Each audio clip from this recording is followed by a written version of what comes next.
신성한 징표. 당신이 하나님의 부르심을 받았는지 아는 방법. 영적인 삶에서 걱정, 사건, 변화에 대한 깊은 열망과 함께 더 큰 목적의식이 일어날 수 있는 순간이 있습니다. 이것을 경험하는 많은 사람들은 자신이 신성한 소명, 즉 자신의 삶을 변화시키고 다른 사람에게 봉사하고 특별한 길을 따르라는 영적인 초대를 받고 있다고 믿습니다. 그런데 우리가 하나님의 부르심을 받았다는 것을 어떻게 확신할 수 있습니까? 하나님께서 당신을 특정한 목적으로 부르시는지 식별하는 방법에 대한 몇 가지 일반적인 표시와 지침은 다음과 같습니다.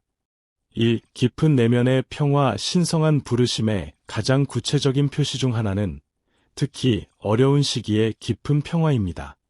주변 상황이 어려울지라도 이 평화는 안정감과 존재감을 가져옵니다.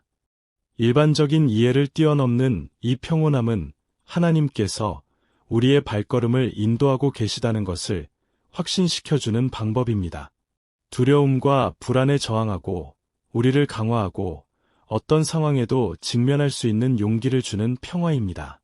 우리는 이 평화가 우리가 많은 중요한 도전을 헤쳐나가는 데 도움이 되었고 지지를 받고 미래에 대한 걱정을 덜게 되었다고 보고합니다.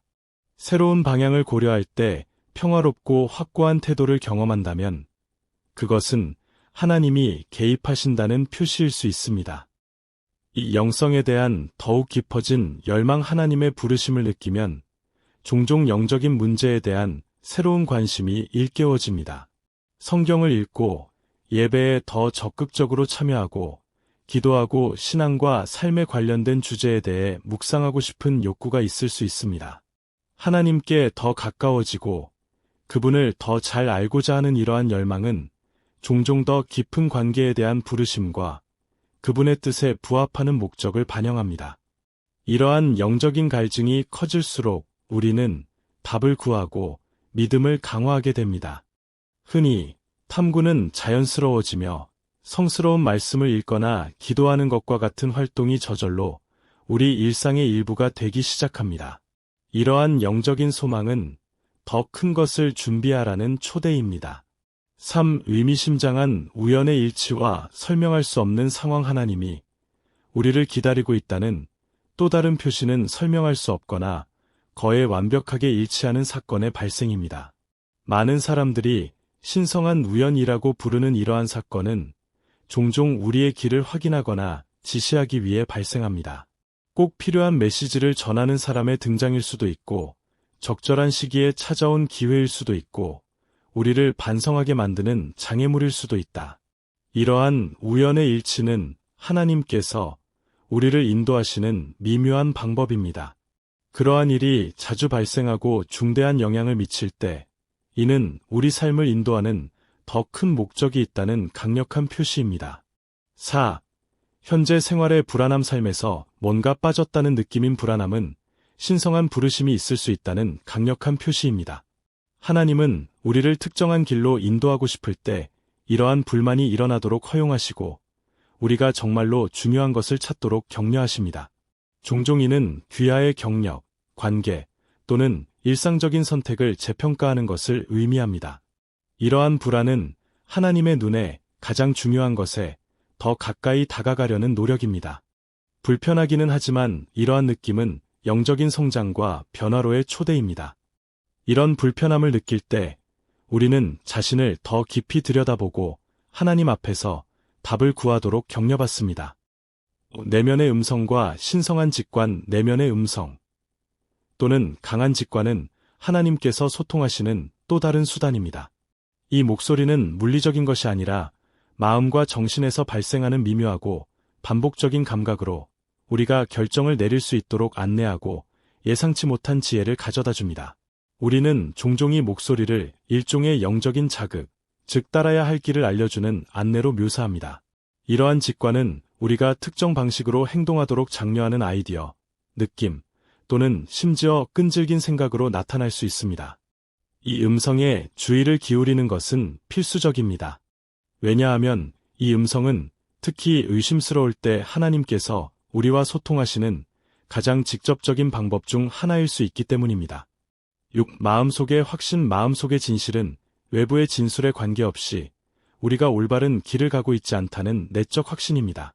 하나님께서 부르실 때 그분은 이 깊은 진리를 우리 안에 넣어주셔서 어려움이 닥쳐도 우리가 계속할 수 있게 하십니다.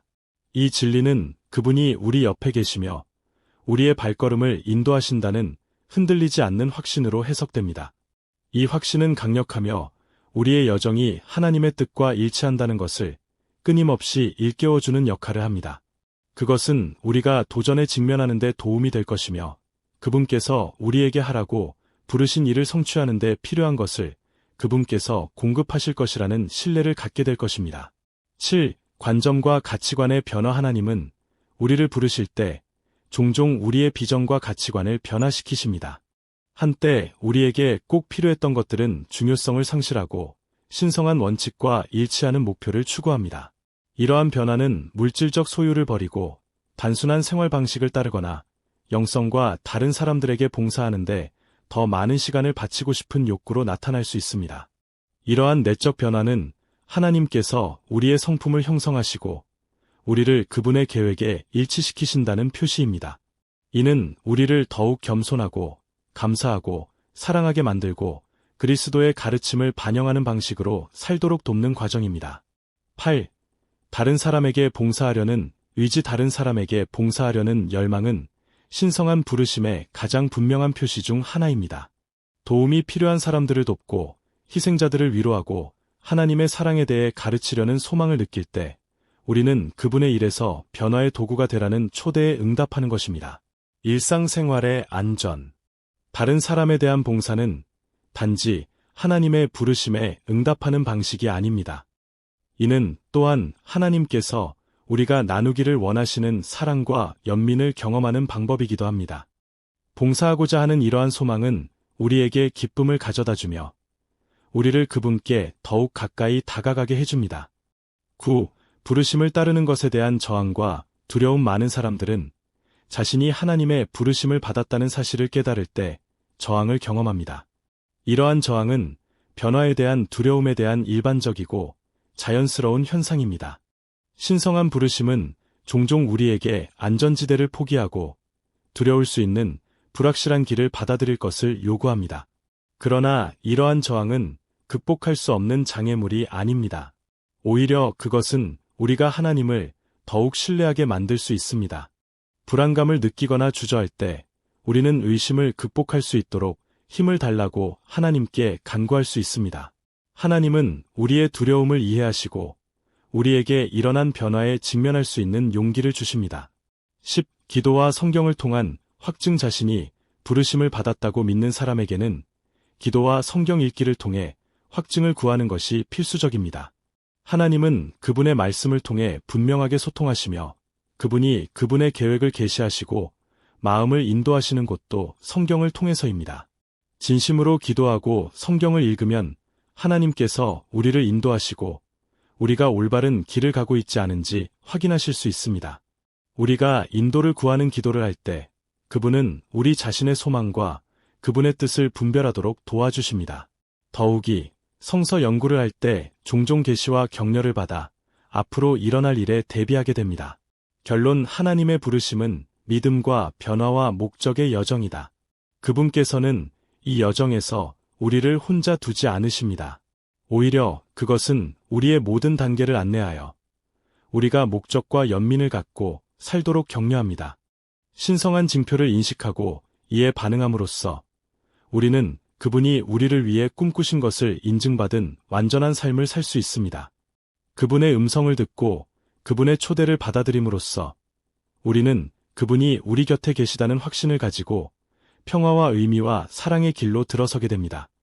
당신이 하나님의 부르심에 응답할 때 당신은 가장 위대한 목적에 응답하는 것임을 기억하십시오. 그분의 사랑과 진리에 헌신하는 삶을 사는 것은 극복할 수 없는 장애물이 아닙니다. 오히려 그것은 우리가 하나님을 더욱 신뢰하게 만들 수 있습니다. 불안감을 느끼거나 주저할 때 우리는 의심을 극복할 수 있도록 힘을 달라고 하나님께 간구할 수 있습니다. 하나님은 우리의 두려움을 이해하시고 우리에게 일어난 변화에 직면할 수 있는 용기를 주십니다. 10. 기도와 성경을 통한 확증 자신이 부르심을 받았다고 믿는 사람에게는 기도와 성경 읽기를 통해 확증을 구하는 것이 필수적입니다. 하나님은 그분의 말씀을 통해 분명하게 소통하시며 그분이 그분의 계획을 계시하시고 마음을 인도하시는 것도 성경을 통해서입니다. 진심으로 기도하고 성경을 읽으면 하나님께서 우리를 인도하시고 우리가 올바른 길을 가고 있지 않은지 확인하실 수 있습니다. 우리가 인도를 구하는 기도를 할 때 그분은 우리 자신의 소망과 그분의 뜻을 분별하도록 도와주십니다. 더욱이 성서 연구를 할 때 종종 계시와 격려를 받아 앞으로 일어날 일에 대비하게 됩니다. 결론 하나님의 부르심은 믿음과 변화와 목적의 여정이다. 그분께서는 이 여정에서 우리를 혼자 두지 않으십니다. 오히려 그것은 우리의 모든 단계를 안내하여 우리가 목적과 연민을 갖고 살도록 격려합니다. 신성한 징표를 인식하고 이에 반응함으로써 우리는 그분이 우리를 위해 꿈꾸신 것을 인증받은 완전한 삶을 살 수 있습니다. 그분의 음성을 듣고 그분의 초대를 받아들임으로써 우리는 그분이 우리 곁에 계시다는 확신을 가지고 평화와 의미와 사랑의 길로 들어서게 됩니다. 당신이 하나님의 부르심에 응답할 때 당신은 가장 위대한 목적에 응답하는 것임을 기억하십시오. 그분의 사랑과 진리에 헌신하는 삶을 사는 것은 극복할 수 없는 장애물이 아닙니다. 오히려 그것은 우리가 하나님을 더욱 신뢰하게 만들 수 있습니다. 불안감을 느끼거나 주저할 때 우리는 의심을 극복할 수 있도록 힘을 달라고 하나님께 간구할 수 있습니다. 하나님은 우리의 두려움을 이해하시고 우리에게 일어난 변화에 직면할 수 있는 용기를 주십니다. 10. 기도와 성경을 통한 확증 자신이 부르심을 받았다고 믿는 사람에게는 기도와 성경 읽기를 통해 확증을 구하는 것이 필수적입니다. 하나님은 그분의 말씀을 통해 분명하게 소통하시며 그분이 그분의 계획을 계시하시고 마음을 인도하시는 것도 성경을 통해서입니다. 진심으로 기도하고 성경을 읽으면 하나님께서 우리를 인도하시고 우리가 올바른 길을 가고 있지 않은지 확인하실 수 있습니다. 우리가 인도를 구하는 기도를 할 때 그분은 우리 자신의 소망과 그분의 뜻을 분별하도록 도와주십니다. 더욱이 성서 연구를 할 때 종종 계시와 격려를 받아 앞으로 일어날 일에 대비하게 됩니다. 결론 하나님의 부르심은 믿음과 변화와 목적의 여정이다. 그분께서는 이 여정에서 우리를 혼자 두지 않으십니다. 오히려 그것은 우리의 모든 단계를 안내하여 우리가 목적과 연민을 갖고 살도록 격려합니다. 신성한 징표를 인식하고 이에 반응함으로써 우리는 그분이 우리를 위해 꿈꾸신 것을 인증받은 완전한 삶을 살 수 있습니다.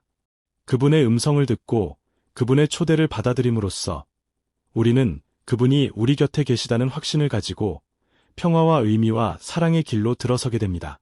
당신이 하나님의 부르심에 응답할 때 당신은 가장 큰 목적, 즉 그분의 사랑과 진리에 헌신하는 삶을 사는 것임을 기억하십시오. 당신은 가장 큰 목적, 즉 그분의 사랑과 진리에 헌신하는 삶을 사는 것입니다. 그분의 사랑과 진리에 헌신하는 삶을 사는 것입니다.